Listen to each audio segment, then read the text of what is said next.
2 जून 2023 शाम के करीब 6:59 ओडिशा का बालासोर शहर सोने की तैयारी में था।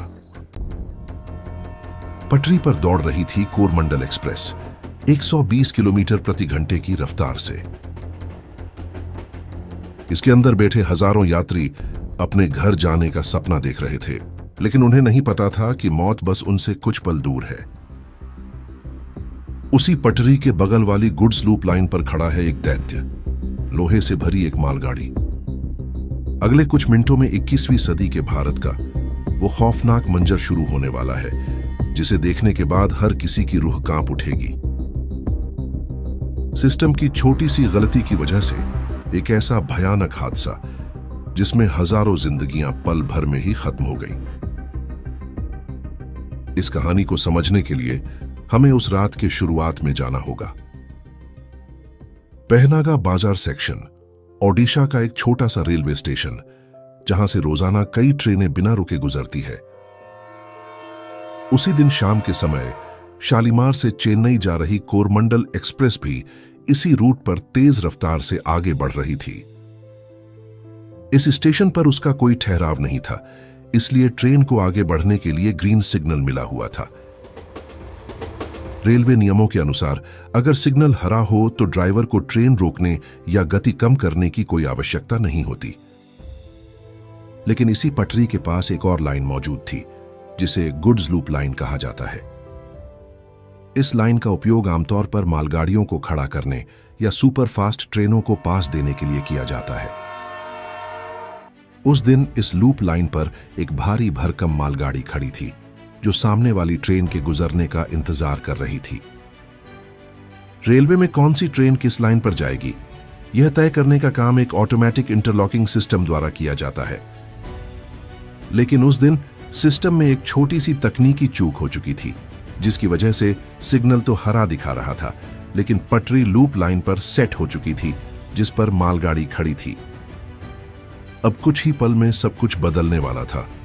तेज रफ्तार में चल रही कोरमंडल एक्सप्रेस सीधी जाने की बजाय अचानक लूप लाइन की तरफ मुड़ गई। ड्राइवर कुछ समझ पाता उससे पहले ही ट्रेन सामने खड़ी मालगाड़ी से टकरा गई। टक्कर इतनी भयानक थी कि कोरमंडल एक्सप्रेस के आधे से ज्यादा डिब्बे कागज की तरह हवा में उछल गए। कुछ डिब्बे पास की दूसरी लाइन पर गिर गए। लोहे की तेज आवाज और लोगों की चीखों ने पूरी रात की खामोशी को चीर दिया। लेकिन यह तो सिर्फ एक शुरुआत थी, क्योंकि अब आगे जो होने वाला था वो इतना भयावह था, जिसने हर किसी को अंदर तक झकझोर दिया। लोग पहली टक्कर से अभी तक संभल भी नहीं पाए थे कि अचानक एक और दैत्य, यशवंतपुर हावड़ा एक्सप्रेस 120 किलोमीटर प्रति घंटे की रफ्तार से मौत बनकर उनकी तरफ बढ़ रही थी।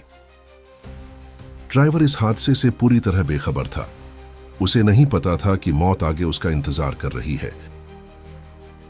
जैसे ही ड्राइवर की नजर पटरियों पर बिखरे डिब्बे और मलबे पर पड़ी, उसकी आंखें खुली की खुली रह गई। उसने फौरन इमरजेंसी ब्रेक लगाए, लेकिन रफ्तार बहुत तेज थी और दूरी बेहद कम। कुछ ही पलों में यशवंतपुर हावड़ा एक्सप्रेस भी उन डिब्बों से टकरा गई।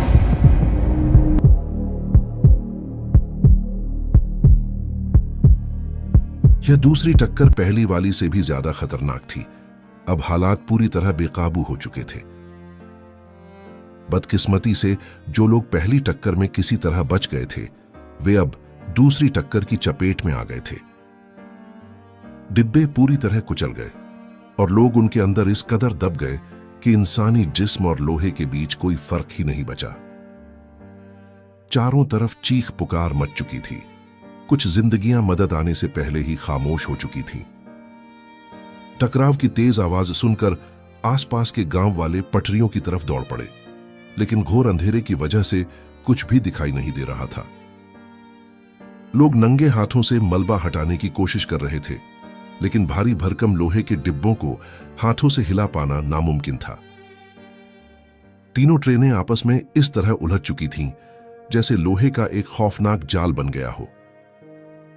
आखिरकार घंटों तक इंतजार करने के बाद बचाव दल और मेडिकल टीमें वहां पर पहुंची, लेकिन उनके पहुंचने से पहले ही कई कीमती जानें खामोश हो चुकी थीं। कई भारी मशीनें और क्रेन बुलाई गई, लेकिन रात का अंधेरा और मलबे में फंसे लोगों की हालत रेस्क्यू को बेहद मुश्किल बना रही थी। हर मिनट की देरी किसी न किसी के लिए जिंदगी और मौत का फर्क बन रही थी। जैसे जैसे रात गुजरती गई, वैसे वैसे मरने वालों की संख्या बढ़ती गई। करीब 2 दिन तक चले इस रेस्क्यू में 296 जिंदगियां हमेशा के लिए बुझ गई और हजारों लोग बुरी तरह से घायल हो गए। शवों की पहचान शुरू होते ही स्टेशन के बाहर खड़े परिवारों की उम्मीदें धीरे धीरे टूटती चली गईं। इसी दौरान हादसे की वजह को लेकर सवाल उठने लगे। जैसे जैसे जांच आगे बढ़ी, यह साफ होता गया कि ऑटोमेटिक इंटरलॉकिंग सिस्टम ने गलत जानकारी दी थी। सिग्नल हरा था, लेकिन ट्रैक पॉइंट गलत दिशा में सेट था। यही वह पल था जहां सिस्टम ने इंसान को धोखा दिया। ड्राइवर ने नियमों के मुताबिक ट्रेन चलाई, लेकिन सिस्टम की एक छोटी सी चूक ने सब कुछ तबाह कर दिया। जांच में यह भी सामने आया कि उस सेक्शन में पहले से मेंटेनेंस और रिपेयरिंग का कुछ काम चल रहा था। इसी दौरान सिस्टम यह गलती पकड़ने में नाकाम रहा। यही वह जगह थी जहां एक फेल सेफ सिस्टम को काम करना चाहिए था।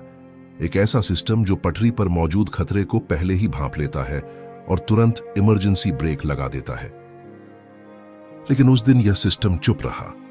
अगर उस सेक्शन पर पूरी तरह से active automatic train protection system मौजूद होता तो ट्रेन अपने आप रुक जाती और यह तबाही टल सकती थी। रेलवे अधिकारियों पर कार्रवाई हुई, कर्मचारियों को सस्पेंड किया गया और रिपोर्ट्स तैयार की गईं। सरकार की तरफ से मुआवजे का ऐलान हुआ, लेकिन जिन परिवारों ने अपने लोग खोए, उनके लिए ये सब कागजी बातें थी। जो लोग इस हादसे में जिंदा बचे, उनके लिए जिंदगी पहले जैसी नहीं रही। कुछ के शरीर पर जख्म थे तो कुछ के दिल और दिमाग पर। ओडिशा का यह रेल हादसा भारत के 21वीं सदी के सबसे घातक रेल हादसों में गिना जाता है। यह हमें याद दिलाता है कि तेज रफ्तार, तकनीक और भरोसे के बीच अगर एक छोटी सी चूक रह जाए तो उसका अंजाम कितना भयानक हो सकता है। अगर आपके पास भी ऐसी कोई सच्ची घटना है तो हमें कमेंट में जरूर बताएं। हम उस पर भी एक डिटेल्ड वीडियो बनाएंगे। तो मिलते हैं अगले वीडियो में एक नई अनसुनी कहानी के साथ। तब तक के लिए अलविदा।